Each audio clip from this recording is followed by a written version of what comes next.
Assalamualaikum warahmatullahi wabarakatuh. Alhamdulillah. Alhamdulillahilladzi bi ni'matihi tatimmus shalihat wa bi quwwatihi wa haulihi tatahaqqaqul amani war raghabat wa bi syatwatihi tajidus syada'i wal mulimmat. Asyhadu an la ilaha illallah wahdahu la syarika lah wa asyhadu anna Muhammadan abduhu wa rasuluh. Allahumma salli wa sallim ala abdika wa rasulika nabiyyina Muhammad wa ala alihi wa ashabihi wa man sara ala nahjihi wa ihtada bihadyihi ila yaumiddin. Amma ba'du. Rabbana zidna ilma warzuqna fahma. Allahumma inna nas'aluka ilman nafi'an wa rizqan tayyiban wa amalan mutaqabbala. Ma'asyiral muslimin rahimakumullah. Alhamdulillah pada malam hari ini tiada hentinya kita mengucapkan syukur kehadirat Allah Subhanahu wa taala atas segala limpahan nikmat serta hidayahnya sampai saat ini 20 Rajab 1442 Hijriah kita masih dalam keadaan sehat walafiat. Bahkan Masya Allah dengan izinnya pula kita melaksanakan sholat maghrib yang insya Allah nanti akan disusul dengan sholat isya. Ini adalah suatu kenikmatan. Mudah-mudahan Allah Subhanahu wa taala senantiasa memberikan istiqomah kepada kita sampai ajal menjemput kita. Amin ya rabbal alamin. Yang kedua, salawat dan salam semoga selalu terlimpah curahkan kepada Nabi kita, Nabi Muhammad sallallahu alaihi wasallam, dan juga kepada seluruh para keluarga beliau, ya, para istri-istri beliau, para sahabatnya, dan para orang-orang yang senantiasa istiqomah di atas sunnah beliau sampai hari kiamat. Jemaah sekalian yang dimuliakan oleh Allah Subhanahu wa taala, kita akan lanjutkan kembali ta'lim kita, yaitu masih pada bab qaulillahi ta'ala alam tara ilal ladzina yaz'umuna, yaitu bab yang berkaitan dengan tentang orang-orang yang berhukum dengan selain hukum Allah. Yang di sini bab pada hari ini atau bab yang sudah kita bahas pada beberapa pertemuan adalah bab penguatan untuk bab sebelumnya. Ya, yang pada 2 kali atau 3 kali kita pertemuan sebelumnya itu membahas tentang sifat atau orang-orang munafik yang mereka berhukum bukan selain hukum Allah. Bahkan yang kemarin itu ketika terjadi suatu masalah di kalangan orang-orang saat itu, ya, maka orang-orang munafik ini berusaha mengalihkan hukum, padahal di sana ada Nabi Shallallahu Alaihi Wasallam. Justru ketika ada masalah bukan datang ke Nabi, tapi datangnya ke salah satu dukun. Ya, berarti kan ini sudah peralihan, seakan-akan bahwasanya boleh datang ke dukun, boleh datang ke paranormal, padahal di sana ada Rasul Shallallahu Alaihi Wasallam. Ya, berarti mereka sudah mengalihkan hukum itu. Ini sifat orang munafik. Ketika sudah Allah turunkan suatu hukum, dia beralih kepada hukum yang lain, kepada selain hukum Allah. Ini berarti, ya, hati-hati. Ini berarti dia bisa disifati dengan sifat munafik. Kemudian ayat selanjutnya Allah Ta'ala berfirman dalam surat Al-Maidah ayat 5, ya, yang mengatakan 50 bahwasanya afa hukmal jahiliyyah yabghun wa man ahsanu minallahi hukman liqaumi yuqinun. Apakah hukum jahiliyah yang mereka harapkan? Apakah hukum jahiliyah yang mereka inginkan? Dan siapa yang lebih baik hukumnya ya daripada selain Allah Subhanahu wa taala. Liqaumi yuqinun. Itu bagi orang-orang yang yakin. Baik jamaah sekalian yang dimuliakan oleh Allah Subhanahu wa taala. Di awal ayat Allah sudah mengatakan afa hukmal jahiliyyati yabghun. Apakah? Jadi di awal ayat sudah ditanya sudah dimulai dengan yang namanya tanda tanya, istifham. Ya. Istifham litaubih. Jadi pertanyaan di sini dengan maksud jawabannya pasti akan menjelekkan. Ya. Kemudian yabghun, kenapa kemudian yabghun? Ya, seharusnya ayat itu bunyi ayabghuna hukmal jahiliyah. Tapi di sini diakhirkan kata-kata yabghunnya oleh Allah Subhanahu wa taala quddima li ifadatil hasri. Tujuannya adalah sebagai pembatasan. Ya. Wal makna afala yabghuna illa hukmal jahiliyah. Tidaklah mereka mencari atau menginginkan ya selain kecuali hukum jahiliyah. Jadi artinya mereka tidak mau mencari, pokoknya ada hukum jahiliyah itu yang mereka cari, padahal ada hukum selain Allah. Arti menunjukkan bahwasanya orang-orang jahiliyah berhukum kepada selain hukum Allah. Yabghun yaitu mencari, yatlubun. Apa yang dimaksud dengan hukum jahiliyah di sini? Ya, sebagaimana firman tadi, ya, hukmal jahiliyah, hukum jahiliyah. An yakunal makna, ada yang bahwasanya bisa dikatakan dimaksud dengan hukum jahiliyah ini adalah afa hukma ahlil jahiliyati alladzina sabaqu ar-risalah yabghun. Apakah yang dimaksud dengan jahiliyah ini adalah jahiliyah yang sebelum munculnya risalah? Ya, berarti pra-Islam, pra kedatangan Islam. Jahiliyah sebelum Nabi SAW diutus. Ya, apakah hukum yang apakah hukum jahiliyah zaman itu yang mereka harapkan? Ya, fayuriduna, mereka menginginkan an yu'idu, yaitu mengembalikan hadhil umat ini ila tariqil jahiliyah, ke jalan-jalan jahiliyah allati ahkamuha ma'rufah. Sebagaimana yang kita ketahui hukum jahiliyah zaman pra-Islam, ya, kita tahu bagaimana hukum-hukum di zaman tersebut. Bahkan disifati minha al-bahair, banyak kebodohan, was-sawaib, hukumnya liar, wa qatlul aulad, bahkan membunuh anak-anak. Ini hukum di zaman ketika itu pra kedatangan Islam. Kalau kita ambil salah satu ya contoh tentang hukum di zaman jahiliyah, ya, orang perempuan tidak mendapatkan waris. Yang mendapatkan waris ya sudah laki-laki saja. Ya. Bahkan anak perempuan yang lahir itu dibunuh. Kenapa? Karena bagi mereka anak perempuan adalah aib. Ya. Kenapa? Kalau sudah besar dia tidak bisa membela keluarganya. Tetap yang akan melakukan peperangan adalah orang laki-laki. Sehingga di zaman itu, mohon maaf, anak perempuan adalah suatu aib. Nanti ketika dewasa ada tekanan lagi bagi para perempuan. Ya, seorang suami, ya, mohon maaf, ketika dia sudah tidak suka, artinya tidak senang sama istrinya. Ya, seorang suami yang sudah tidak suka dengan istrinya, dia boleh istilahnya istrinya tuh dikasih berhubungan dengan siapa saja, silahkan. Kalau dengan tujuan apa? Artinya dibolehkan. Tapi kalau orangnya cantik, dia berusaha kuasai istrinya tersebut dan hartanya diambil. Ini zaman-zaman ketika jahiliyah.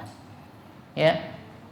Kemudian nanti kalau sudah menjadi ibu, ya, kemudian apa? Kalau menjadi ibu anaknya meninggal, maka ibu itu tidak berhak mendapatkan waris. Padahal dalam Islam, masya Allah, sudah diatur semuanya. Ya, semuanya sudah diatur. Ketika seorang anak meninggal, masih meninggalkan seorang ibu, berhak dia mendapatkan waris, bisa 1/3, bisa 1/6, tergantung nanti keadaannya seperti apa. Ini di di zaman jahiliyah. Apakah hukum seperti ini yang ingin mereka cari? Ya, berhukum dengan zaman jahiliyah. Ya. Kemudian yang kedua, yang dimaksud jahiliyah ini bisa juga dengan makna afa hukmal jahl alladzi la yubna 'alal ilmi yabghun. Apakah hukum jahiliyah di sini adalah hukum yang dibangun hukum yang tidak dibangun di atas ilmu? Apakah hukum yang seperti ini mereka inginkan? Tanpa ada ilmu pengetahuan tentang hal tersebut, pokoknya sudah lakukan ini. Ya. Fahuwa jahlun wa jahalah. Maka ini adalah termasuk suatu yang jahal, bodoh, wa jahalah, kebodohan. Beda nanti jahal sama jahalah. Ya, jahal itu bodoh, jahalah itu adalah kata dasar yang bermakna kebodohan. Kan beda. Kalau dalam Islam hukumnya sangat jelas. Orang yang membunuh maka dia dibunuh. Begitu. Orang yang berzina muhson maka hukumannya adalah rajam. Kan jelas sampai mati. Sudah sangat jelas. Cuman hukum hukum yang lain. Akhirnya dipenjara. Ya, dipenjara. Dipenjara bukannya tobat. Malah semakin parah. Ya. Malah semakin parah. Ya, wal iyadu billah. Ya, wal iyadu billah. Mungkin bisa saja yang di sini makin narkoba, di luar, di dalam bisa semakin bebas. Dan kalau kita lihat ternyata subhanallah, seharusnya masjid-masjid di penjara seharusnya penuh. Tapi ternyata pada kenyataannya sama juga. Kosong juga. Sepi juga. Paling isi berapa sab dengan penduduk yang segitu banyak. Kemana lantas? Ternyata apa? Penjara, mohon maaf, tidak juga memberikan efek jerah. Ternyata yang mampu yang memberikan efek jerah hanya hukum Allah. Ketika orang mati, orang membunuh, maka dia harus dibunuh. Bahkan di hadapan orang banyak, bukan berarti menunjukkan aibnya, tidak. Tapi sebagai pelajaran bagi yang lain. Subhanallah. Cuman ada muncul pakar-pakar yang dikatakan dengan istilah pakar hukum. Masya Allah. Padahal Allah sudah tetapkan yang namanya hukum. Sudah sangat jelas. Cuman ada akhirnya orang yang datang mengatakan hukum inilah lebih baik, lebih manusiawi dan sebagainya. Ternyata penjara yang seharusnya isinya 1.000, akhirnya 1.800, 2.000, capek ngasih makan, banyak makannya. Ya. Ternyata tidak memberikan efek jerah. Inilah. Maka dari itu apakah hukum? Jadi hukum seperti ini ya, yang dimaksud dengan jahalah bisa bermakna secara umum. Pokoknya suatu hukum yang tidak dibangun atas keilmuan.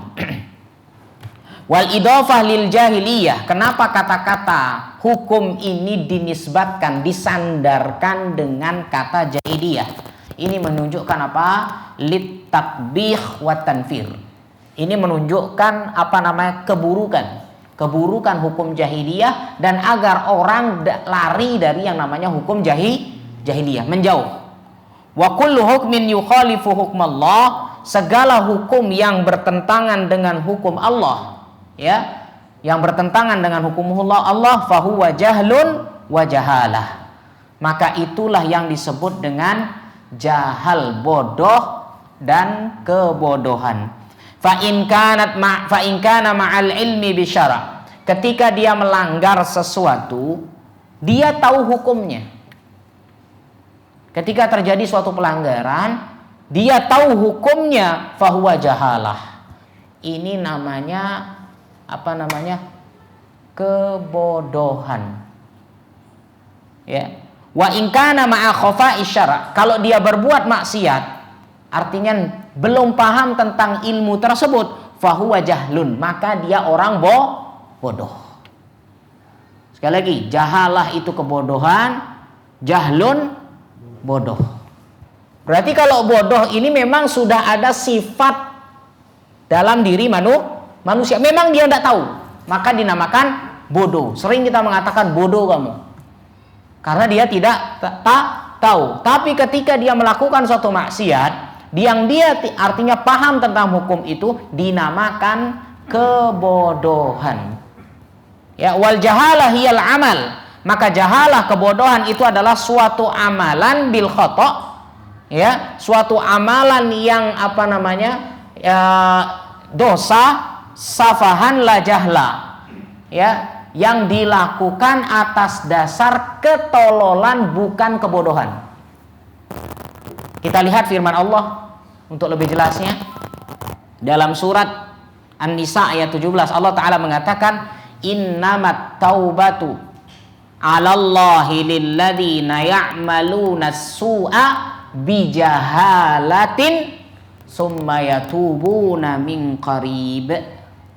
Ya, maka di sini siapa yang sesungguhnya taubat itu, ya, taubat kepada Allah itu bagi orang-orang yang melakukan maksiat, melakukan keburukan, bijahalah, atas dasar kebodohan. Jahalah, atas dasar kebodohan. Ya, kemudian apa? Summa yatubuna min qarib. Kemudian setelah itu dia mau bertaubat. Biasanya yang dinamakan maksiat itu, pemaksiat itu adalah ketika dia tahu hukumnya. Contoh, mencuri. Dia sudah tahu hukum mencuri itu dosa. Dia lakukan masih. Dia paham. Sehingga apa? Taubat itu untuk orang-orang seperti ini. Dia tahu hukum. Dia merasa dirinya bersalah. Ya, kenapa? Karena dia tahu tentang hukum. Sehingga Allah katakan di sini jahalah. Beda dengan jahlun. Kenapa? Wa amma man ya'malus su'. Adapun orang yang berbuat maksiat atas dasar memang bijahlin, memang dia bodoh, tidak tahu hukum. Fala dzanba alaihi. Dia tidak berdosa. Betul. Kalau kita lihat-lihat, banyak orang yang memang melakukan suatu amalan atau melakukan suatu dosa karena dia memang tidak tahu hukumnya. Kalau dia memang tidak tahu hukumnya, ini masih dalam syariat masih dikatakan sebagai tidak dibebankan. Ya, tidak dibebankan. Kenapa? Karena memang dia tidak paham tentang ilmunya. Wajar dia melakukan hal tersebut. Sehingga firman Allah Ta'ala mengatakan, wa ma kunna mu'adzabina hatta nab'asa rasula. Kami tidak akan mengazab suatu kaum sampai kami mengutus seorang rasul. Allah sudah tekankan, kami tidak akan mengazab suatu kaum. Artinya apa? Allah tidak akan mengazab memang kalau memang dia memang betul-betul tidak tahu. Sehingga orang yang berbuat sesuatu, berbuat keburukan atas dasar ketidaktahuan, memang betul tidak tahu, bodoh, fala dzanba alaih, dia tidak berdosa, lakin alaihi an yata'allam, tapi kewajiban bagi dia adalah harus belajar. Sehingga firman Allah kalau kita kembali tadi, yang namanya taubat itu adalah pelaku maksiat yang memang dia tahu hukumnya. Orang yang tidak tahu hukum, bagaimana dia mau bertaubat? Kenapa? Karena memang ya sudah, tidak ada melakukan kesalahan apa-apa, tidak ada yang dirugikan. Ya, tidak ada yang dirugikan karena dia memahami, oh begini. Kemudian mohon maaf istilah kayak berzina dan sebagainya, tidak ada yang dirugikan, orang dia bayar kok. Bahkan mohon maaf yang dikatakan, jangan sampai ini dikatakan cipta kerja. Ya, istilahnya sama-sama, yang penting merasa ini sudah bayar sudah. Tidak baik seperti ini. Ya, tidak merugikan orang lain dan sebagainya. Tapi ini beda. Sekali lagi ini beda. Atas dasar memang bodoh. Tapi ini jarang. Ya, pelaku maksiat insya Allah semuanya tahu kalau itu adalah maksiat. Kenapa? Ini senada dengan bab-bab sebelumnya. Berarti di sini bab kita ini konsekuen, istilahnya, apa yang dikatakan itu serasi dengan bab-bab sebelumnya. Kan begitu? Ketika ada orang yang berhukum kepada selain hukum Allah, yang dia memang tidak tahu dan sebagainya, itu kan beda. Tidak langsung dihukumi kafir, tidak langsung dihukumi yang namanya fasik dan sebagainya. Karena dia memang tidak tahu. Ini kan sudah kembali nih. Ini sama, sehingga orang yang melakukan suatu maksiat memang dasar bodoh, beda. Tapi kalau dia melakukan maksiat atas dasar memang dia tahu, inilah yang harus bertaubat. Baru di sini Allah Ta'ala mengatakan, waman ahsanu minallahi hukma. Siapa yang lebih baik hukumnya? Lihat, di sini Allah bertanya, waman, siapa? Pertanyaan di sini berarti di sini pertanyaan tantangan. Ayo siapa? Sekarang Allah tantang kita. Siapa yang hukumnya lebih baik daripada hukum Allah? Ini pertanyaan. Tapi pertanyaan di sini bukan pertanyaan biasa, tapi pertanyaan tantangan. Adakah yang bisa menjawab?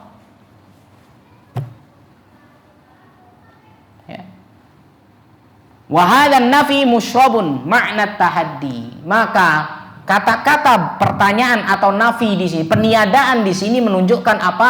Tantangan. Ya, fahuwa ablag min qaul. Ini lebih tinggi bahasanya.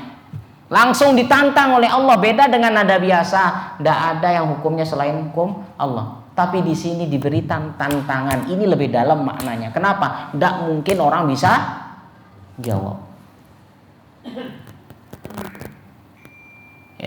Hukum. Kemudian apa?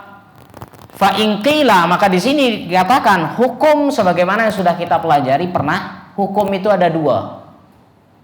Ya, ada namanya hukum syar'i dan hukum kauni. Ini kalau UN ini. Hukum syar'i dan hukum kauni.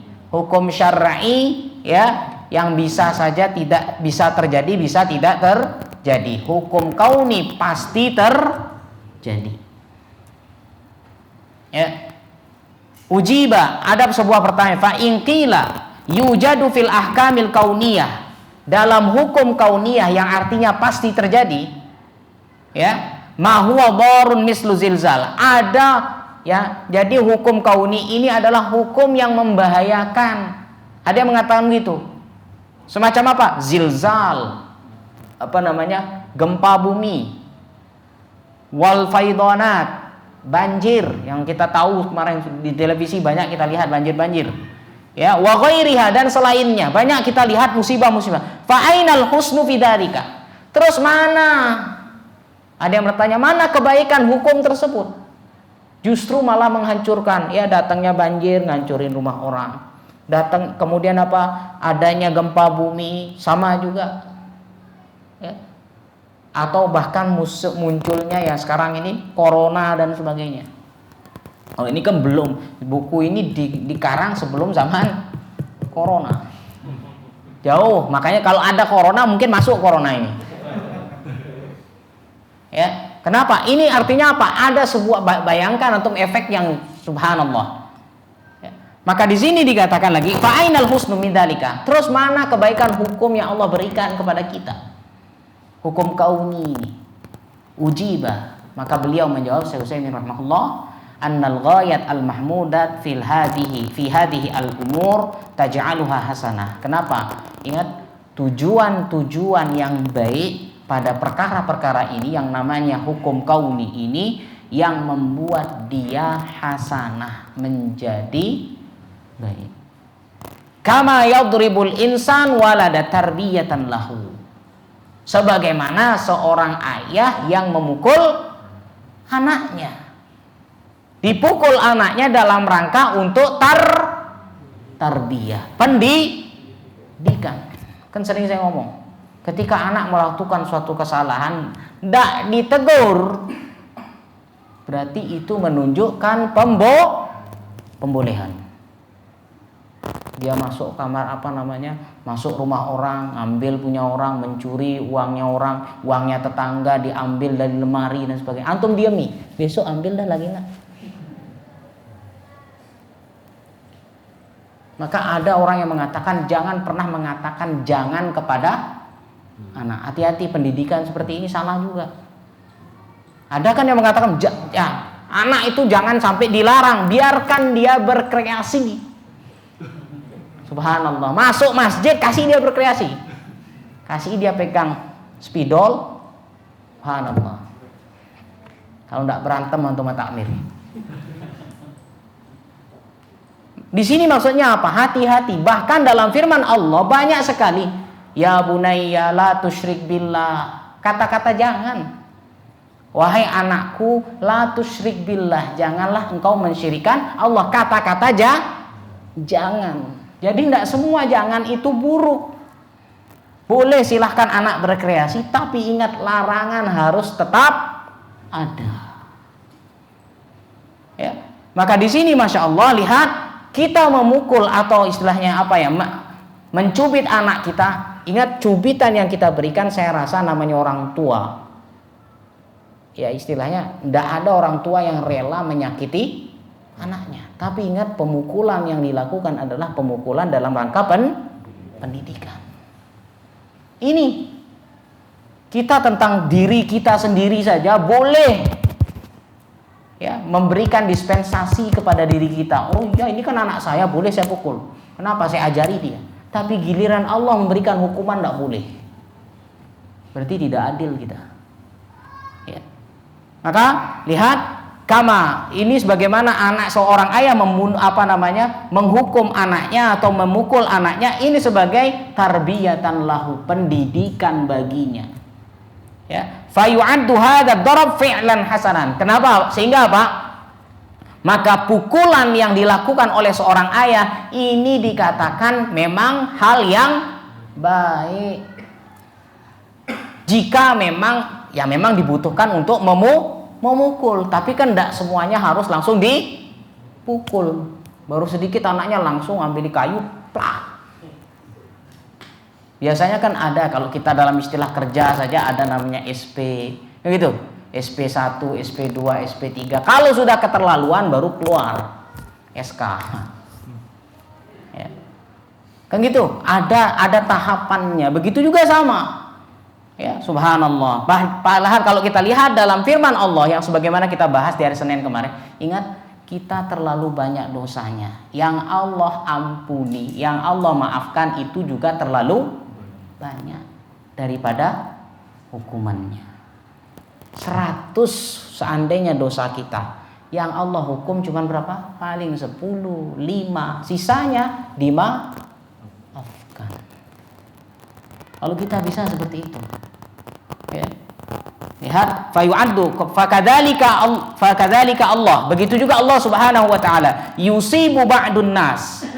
Allah Subhanahu wa taala memberikan musibah kepada sebagian manusia bihadhil masaib li tarbiyatihim. Tujuannya adalah untuk mendidik makhluknya. Qala ta'ala fil qaryati allati qallabah, ya.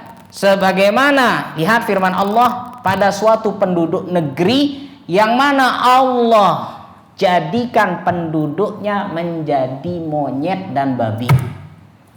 Dirubah. Lihat, Allah Ta'ala mengatakan apa?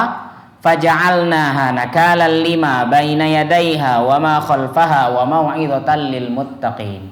Dan kami jadikan, artinya hukuman yang mereka dapatkan itu, ya, itu sebagai apa? Itu faj'al lima baina yadayha. Itu kami tunjukkan artinya kepada orang yang saat di zaman itu, kemudian yang setelahnya, dan ini adalah sebagai peringatan bagi orang-orang yang bertakwa. Kalau kita lihat, siapa yang dikutuk menjadi kera? Siapa? Bani Israel. Alasannya apa? Alasannya apa? Ingin menipu Allah. Seharusnya disuruh ibadah di hari Sabtu, tidak boleh mancing. Ya, tidak boleh nyari ikan. Tapi tidak jadi monyet dan ya, tidak boleh mancing atau tidak boleh nyari ikan di hari Sabtu. Harus fokus ibadah. Ternyata apa? Masya Allah, mulai orang-orang Bani Israel mencuri, ya, masang jaring di hari Jumat. Subhanallah. Allah uji sebenarnya mereka. Kenapa? Karena ikan itu muncul hanya di hari Sabtu. Senin, Selasa, Sabtu, berarti Ahad, Senin, Selasa, Rabu, Kamis, Jumat. Ini tidak ada ikan, sepi. Sepi ikannya. Di hari Sabtu melimpah. Akhirnya apa yang mereka lakukan? Masang jaring di hari Jumat malam. Sehingga apa? Ahad paginya panen. Ini yang ditipu siapa? Allah. Allah jadikan mereka kera. Kera itu kan sifatnya senang mencuri, apalagi serakah. Kita tahu kan gitu. Kasih makanan, pegang satu. Lagi kasih, pegang lagi. Kasih lagi kakinya. Kasih lagi kaki kirinya. Kasih lagi mulutnya yang di sini. Kasih lagi sini lagi. Serakah. Maka Allah katakan kunu qiradatan khasiin. Jadilah kalian kera yang hina dina. Ya, maka Allah jadikan kera seperti ini dalam rangka untuk apa? Sebagai pembelajaran bagi yang lain. Maka tadi hukum Allah, orang yang membunuh dia harus dihukum bunuh. Kenapa harus dibunuh? Ini sebagai pembelajaran bagi yang lain. Ternyata Masya Allah, ini hukum Allah. Sehingga apa? Lihat, wahadal hus. Maka hal yang baik dalam hukum Allah ini laisa bayyinan likulli ahad. Ya, ini tidak artinya tidak bisa dijelaskan pada semua orang. Kenapa? Karena Allah akhiri dengan mengatakan apa? Liqaumi yuqinun. Hukum Allah itu hanya untuk orang-orang yang meyakini. Antum kalau coba berbicara hukum Islam dengan orang liberal, minggir antum, kalah antum. Mereka bermain logika, kita bermain dalil. Tidak akan pernah nyambung. Kalau antum diajak debat seperti ini, mending lebih baik mundur. Apalagi debat di Facebook. Menang, apa namanya kalau bahasa Jawa itu? Menang ndak terkenal. Apa terkenal apa bahasa Jawanya? Ya, kalau kalah ngisin-ngisini. Begitu. Kalah debat ngisin-ngisini, malu-malui. Kalau menang ndak terkenal. Nah itu. Jadi ini ya, hati-hati. Kalau antum berdebat ndak usah berdebat. Kenapa? Karena sudah terjadi perbedaan. Kalau mau berdebat, akal lawan akal, dalil lawan dalil. Kalau sudah tidak ketemu, sudah selesai. Ya. Ini lihat, maka hukum afa hukmal jahiliyati yabghun wa man ahsanu minallahi hukman liqaumi yuqin. Allah akhiri. Hukum Allah itu hanya untuk orang-orang yang meyakini saja. Sehingga ada orang yang memang tidak yakin. Wa kullama izdadal abdu yaqinan wa imanan. Setiap seorang hamba, ya, setiap hamba itu semakin bertambah keyakinan dan imannya, maka akan semakin bertambah ma'rifah, pengetahuannya tentang apa? Bihusni ahkamillah. Bagaimana baiknya hukum Allah. Wa kullama, dan bahkan setiap apa? Naqasa imanuhu. Setiap berkurang imannya wa yaqinuhu, dan keyakinannya, izdada jahlan, akan semakin bertambah apa? Kebodohannya bihusni ahkamillah, tentang hukum Allah. Walidzalika, oleh karena itu, tajidu, engkau akan mendapatkan ahlal ilmil rasikhina, para ahli ilmu, para ulama apa? Fihi, Ingat, idza ja'atil ayat, ketika ada ayat mutasyabihat. Ayat mutasyabihat itu yang samar-samar. Contoh alif lam mim, yasin, toha dan sebagainya. Itu namanya samar. Sudah, tidak usah lagi mengartikan apa-apa. Sudah alif lam lam. Coba antum perhatikan. Antum perhatikan Al-Qur'an. Bahkan karangan Kemenak atau Depak pun alif lam mim artinya apa? Alif lam mim. Ini jalan yang terbaik, tidak usah lagi. Ada yang menafsirkan apa? Alif Allah, lam Jibril, mim Muhammad. Ini ayat mutasyabihat. Maka para ulama ketika bertemu dengan ayat-ayat mutasyabihat sini apa? Bayyanu wajha dzalika bi akmali bayan. Maka mereka menjelaskan dengan penjelasan yang sangat sempurna, wala yarawna fi dzalika tanaqudha. Bahkan mereka tidak melihat adanya kekurangan, adanya pertentangan. Wa ala hadza fa innahu yatabayyanu quwwatal iman. Lihat di sinilah jelas sekali kekuatan imannya para ulama dan keyakinannya. Ingat bahwasanya semakin jelas kekuatan iman dan keyakinan bihasabi ma hasala lil insan min ma'rifati bi husni ahkamillahi al-kauniyah wa syar'iyyah. Tergantung. Ya, tergantung semuanya. Kenapa? Ya, semakin jelas apa, semakin kuat imannya dan yakinnya itu tergantung apa? Bihasabi, sesuai dengan apa? Apa yang diraih oleh manusia tentang apa? Kepengetahuannya tentang kebaikan hukum Allah yang kauniyah maupun yang syar'iyah. Sehingga kalau ayat mutasyabihat ini para ulama apa? Qalu amanna bih. Kami beriman, selesai. Tidak usah lagi tidak usah lagi diselewengkan, tidak usah diganti. Wal iyadu billah. Baik, ini mungkin ya. Maka dari itu masyaallah muslimin rahimakumullah, orang-orang yang ingin menghukum kepada hukum jahiliyah, hati-hati ya, berarti dia tidak yakin kepada Allah Subhanahu wa taala. Demikian, mungkin ada pertanyaan dulu. 1 menit. Kalau jahiliyah sekarang Parah sekarang. Kalau sekarang, kalau dulu anak perempuan dibunuh, kalau sekarang dua-duanya masuk kardus. Ya, lebih parah dari zaman jahiliyah dulu. Dulu kalau zina sembunyi-sembunyi, kalau sekarang terang-terangan. Wal iyadzubillah. Ya, mencuri juga begitu, sudah tahu ada CCTV, lambai-lambai begini lagi ini. Ya, Allahu alam. Jadi Allahu alam kalau kita rasakan jahiliyahnya lebih parah. Anak laki, anak perempuan sama-sama dibuang. Allahu alam. Tapi ini mungkin yang bisa kami sampaikan pada malam hari ini, mudah-mudahan ada manfaatnya bagi kita semuanya. Barakallahu fikum. Kita akhiri. Wassallallahu ala nabiyyina Muhammad. Subhanakallahu bihamdika asyhadu an la ilaha illa anta astaghfiruka wa atubu ilaik. Assalamualaikum warahmatullahi wabarakatuh.